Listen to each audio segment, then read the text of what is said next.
صلى عليك يا رسول الله وسلم عليك يا حبيب الله۔ دیکھیں مسجد نبوی شریف ہے، پوچھنے کا حق کسی کو نہیں ہے اسلام میں، پوچھنے کا حق نہیں تھا نہ خلیفۃ المسلمین عمر ابن خطاب رضی اللہ تعالیٰ عنہ، جن کی فضیلت میں میرے آقا فرماتے ہیں یہ جس راستے سے گزر جائے شیطان اس راستے پر نہیں آتا، جس کے رعب و جلال کا یہ عالم ہے۔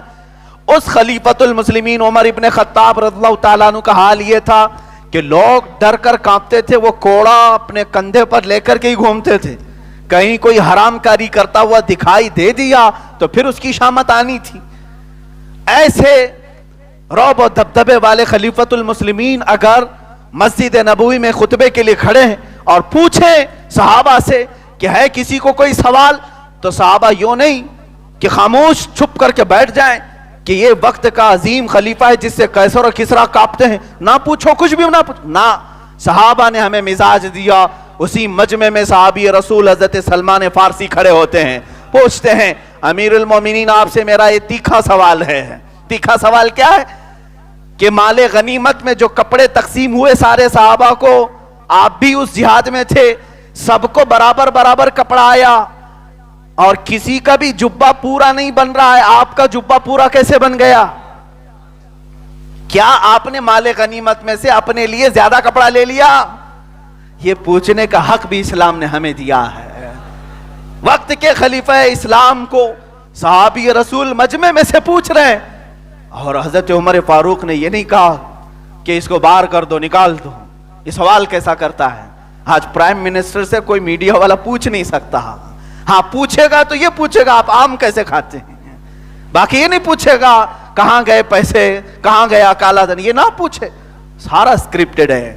یہ ڈیموکریسی ہے جس میں ڈکٹیٹرشپ لائی گئی ہے، یہاں سوال کرنے کا حق نہیں۔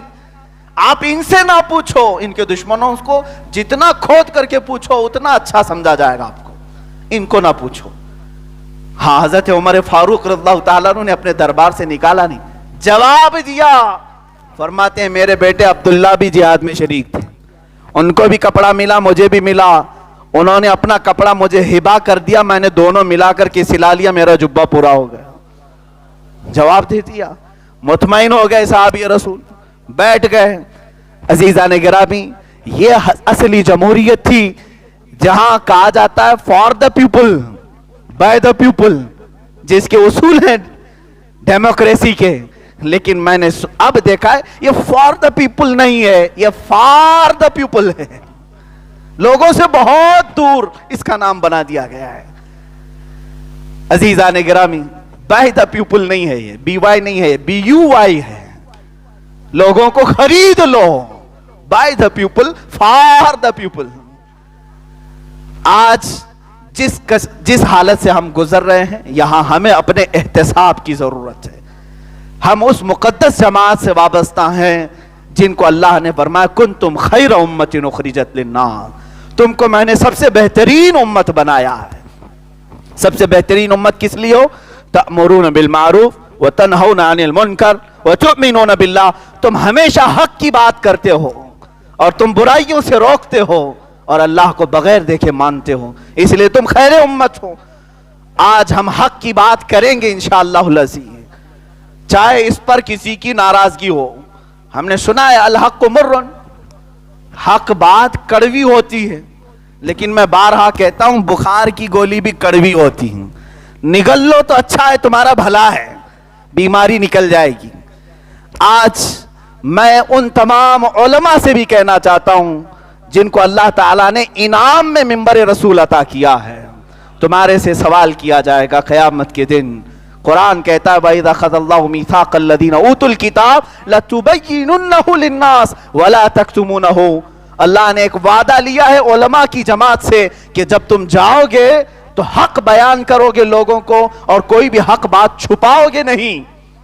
علماء سے اللہ نے یہ وعدہ لیا ہے، کب؟ ہماری روحوں سے وعدہ لیا ہے، جو عالم آج ہیں ان سے اللہ نے وعدہ لیا، اور اس وعدے پر جو عمل کرے گا آج وہ حق ضرور بولے گا، چاہے ظالم کی حکومت ہو۔ میں نے امام احمد بن حنبل رضی اللہ تعالیٰ عنہ کا واقعہ پڑھا، اللہ اکبر، تین بادشاہ آئے، تینوں نے آپ کو کوڑے مارے،